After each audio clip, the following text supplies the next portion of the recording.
شرک کی مختلف شکلیں ہیں، شرک کی مختلف صورتیں ہیں، لیکن ایک اہم چیز ہم جواب بھی دیں گے اور انشاءاللہ یہاں رہنے والوں سے میرا سوال بھی ہوگا کہ اگر میرے جواب کے رد میں قرآن اور حدیث کی، قرآن کی ایک آیت یا پھر حدیث صرف ایک حدیث 15 باتیں جو میں آپ کے سامنے رکھوں گا، ان باتوں کے رد میں صرف ایک حدیث کا مطالبہ کرتا ہوں، صرف ایک حدیث بتلا دے۔ سب سے پہلے میں نے آج جس چیز کو چنا ہے، شرک کی مختلف شکلیں آج دیکھنے میں آتی ہے، لیکن آج سب سے زیادہ شرک اگر کہیں ہوتا ہے تو وہ اونچی اونچی قبروں پر ہوتا ہے۔ لوگوں نے درگاہوں کو شرک کا اڈا بنا لیا۔ آج درگاہیں شرک کے اڈے بنی ہوئی ہیں، خانقاہیں شرک کے اڈے بنی ہوئی ہیں۔ تو انشاءاللہ درگاہی کے تعلق سے، قبروں کے تعلق سے 15 سوال اور جواب میں آپ کے سامنے رکھوں گا قرآن و حدیث کی روشنی میں۔ قل ہاتوا برہانکم ان کنتم صادقین، اللہ تبارک و تعالیٰ فرماتے ہیں کہ کہیے ان سے کہ اگر یہ اپنی بات میں سچے ہیں تو برہان، دلیل پیش کریں، دلیل سے بات کریں۔ دلیل کا سوال میں نہیں کرتا میرے دوستو، عرش والا رب خود کرتا ہے کہ ان سے کہیے کہ یہ دلیل لائیں، بتلاؤ دلیل۔ اور دلیل کس سے ہونی چاہیے؟ نبی کریم صلی اللہ علیہ وسلم نے فرمایا ترکت فیکم شیئین، میں تم میں 2 چیزیں چھوڑے جا رہا ہوں۔ کتنی چیزیں؟ 2 چیزیں۔ لن تضلوا بعدہما، اس کے بعد تم گمراہ نہیں ہوگے۔ کتاب اللہ و سنتی، ایک اللہ کی کتاب ہے اور دوسری میری سنت، اللہ کے نبی صلی اللہ علیہ وسلم نے بتلایا۔ آج توحید کی دعوت کو عام کرنے پر ہمیں برا کہا جاتا ہے، ہمیں گالیاں دی جاتی ہے، ہمیں غلط شمار کیا جاتا ہے۔ سبب کیا ہے؟ سبب یہی ہے، جو سبب یہ بنا ہم کو تکلیف دینے کا، وہی سبب امام کائنات کو تکلیف دینے کا بھی بنا تھا۔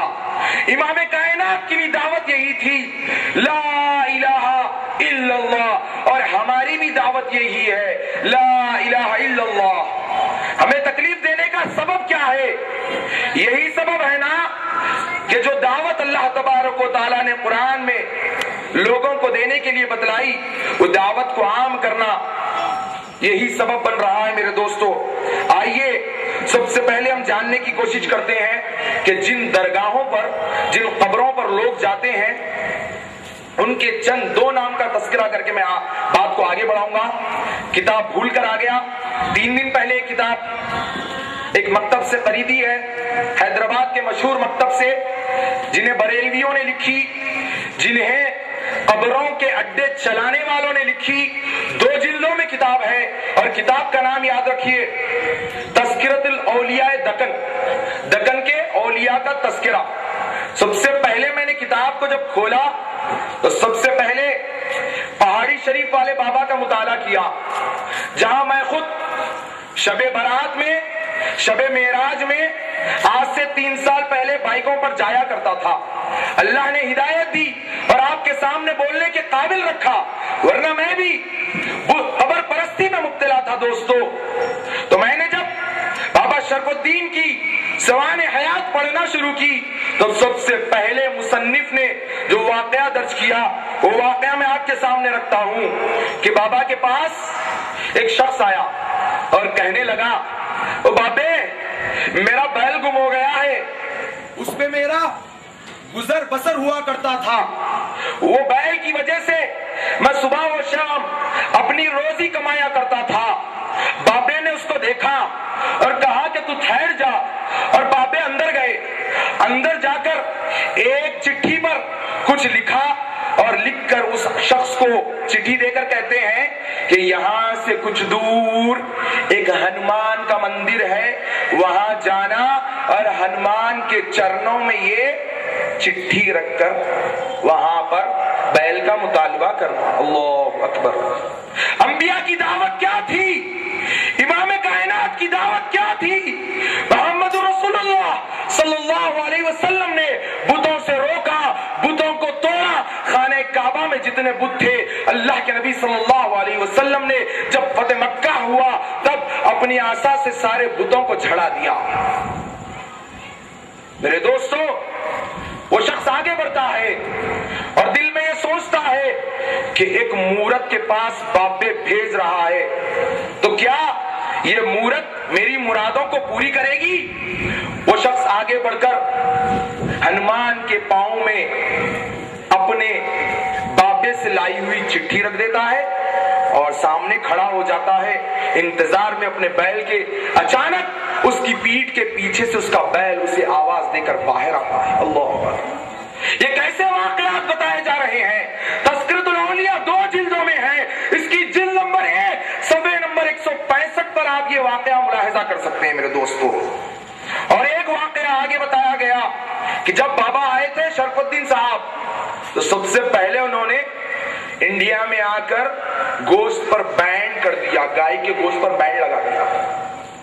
मेरे आका ने एक मर्तबा कहा था कि मैं आज से शहद नहीं पीऊंगा सिर्फ अपनी जात के लिए, तो अर्श वाले रब ने सूरह तहरीम की आयतों को नाजिल फरमा दिया और कहा, ऐ नबी तुम्हें क्या हक है कि जिस चीज को अल्लाह ने तुम पर हलाल किया तुम उसको अपने ऊपर नाजायज करार देते हो। यहाँ तो इनके बाबे सारे लोगों पर गोश्त को ममनू कर रहे हैं। उठाकर देखिए तज़किरतुल औलिया। और आगे बढ़ता हूं मेरे दोस्तों, एक और बाबा साहब का जिक्र उसमें आया जिनको मैं और आप किस नाम से जानते हैं? बरहानी शाह बाबा, यहीं रहते पीछे। मेरे दोस्तों, इनके बारे में आया जिल्द दुव्वम में तज़किरतुल औलिया दक्कन में लिखा गया है कि ये बाबा हमेशा नंगे घुमा करते थे, ये सड़कों पर नंगे घुमा करते थे और इनका सिलसिला जिनसे था वो भी सारे के सारे बरहाना घुमा करते थे। क्या ये अल्लाह का वली है? मुझे जवाब दो कि आखिर वली कौन है? वली किसे कहा जाता है? वली ये हरगिज़ नहीं हो सकते। अगर ये वली थे तो ये वाकयात झूठे हैं और अगर ये वाकयात सच्चे हैं तो ये वली नहीं हो सकते। वली तो वो है जिनके बारे में इमाम कायनात ने कहा था, आयशा, हजरत उस्मान मेरी उम्मत का वो शख्स है जो हया में कामिल है। मेरे उस्मान को देखकर आसमान के फरिश्ते भी हया करते हैं। अल्लाह अकबर। आका ने बतलाया कि ईमान का जुज, हया ईमान का जुज है मेरे दोस्तों। आइए मौजू पर आगे बढ़ते हैं। सबसे पहले 15 जो मेरे आपके सामने बातें पेश करनी है, सबसे पहली जो बात है उसके बारे में मैं आपको बतलाता चलूं कि आज ऊंची ऊंची कब्रें बनाई जा रही हैं। 3-3 फीट 4-4 फीट ऊंची कब्रें बनाई जा रही हैं। अगर पक्की कब्रें इस्लाम में जायज है, हातू बुरहानकुम इन कुंतुम सादिकीन, अगर तुम सच्चे हो, तुम्हारी ये बड़ी बड़ी मज़ारें सच्ची है, तो फिर कुरान और हदीस से दलील पेश करो, वरना सुनो हमसे कि अल्लाह के नबी सल्लल्लाहु अलैहि वसल्लम ने क्या फरमाया। मुस्लिम शरीफ की सही हदीस में है कि हजरत अली रज़ी अल्लाह अन्हु फरमाते हैं कि अल्लाह के नबी सल्लल्लाहु अलैहि वसल्लम ने मुझे बतलाया, ऐ अली, जाओ जहां कहीं तुम्हें तस्वीर नजर आए उस तस्वीर को मिटा दो, और जहां कहीं तुम्हें एक बालिश से ज्यादा ऊंची कब्र नजर आए तो उसको जमीन के बराबर कर दो। मुस्लिम शरीफ किताबुल जनाइज में इमाम मुस्लिम रहमतुल्लाह अलैह ने इस हदीस को नकल किया है। अगर आपके पास बुरहान है, अगर आप सच्चे हो कब्रें बनाने में और उम्मत को मस्जिदे वीरान कर कर कब्रों की तरफ रुख मोड़ने में, तो दलील पेश करो मेरे दोस्तों। कुछ हमसे कहा होता, कुछ हमसे सुना होता,